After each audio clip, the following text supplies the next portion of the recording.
इतने सारे लोग ये कर रहे हैं तो इतना भी मुश्किल नहीं होगा, है ना? लेकिन फिर वो कहती हैं कि दोस्त, ये बिल्कुल भी आसान नहीं है।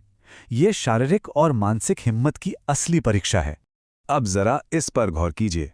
चढ़ाई शुरू होती है 29 डिग्री की गर्मी में और कुछ ही घंटों में चोटी पर तापमान गिरकर 4 डिग्री तक पहुंच जाता है। मतलब सीधा 25 डिग्री का फर्क। ये अचानक आया बदलाव शरीर को सचमुच हिलाकर रख देता है। और एक और चौंकाने वाली बात, हर 3 में से एक क्लाइंबर को एल्टीट्यूड सिकनेस यानी ऊंचाई पर होने वाली बीमारी का सामना करना पड़ता है। और सबसे बड़ी गलतफहमी यह है कि फिटनेस इससे बचा लेगी। जी नहीं, इसका फिटनेस से कोई लेना देना नहीं है। बड़े से बड़े एथलीट भी इसकी चपेट में आ सकते हैं। और फिर आता है वो हिस्सा जिसके बारे में कोई बात नहीं करना चाहता, उतराई।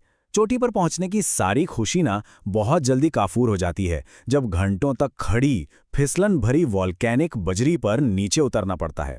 यकीन मानिए, ये घुटनों के लिए एक बुरे सपने जैसा है। मंजिल तो एक ही है, चोटी। लेकिन वहां तक पहुंचने के रास्ते 4 हैं। और आप कौन सा रास्ता चुनते हैं, इससे आपका पूरा का पूरा एक्सपीरियंस बदल सकता है। तो मोटे तौर पर 4 रास्ते हैं।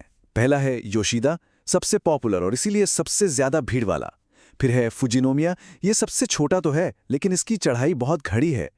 तीसरा सुभाश्री, जो खूबसूरत जंगलों से होकर जाता है।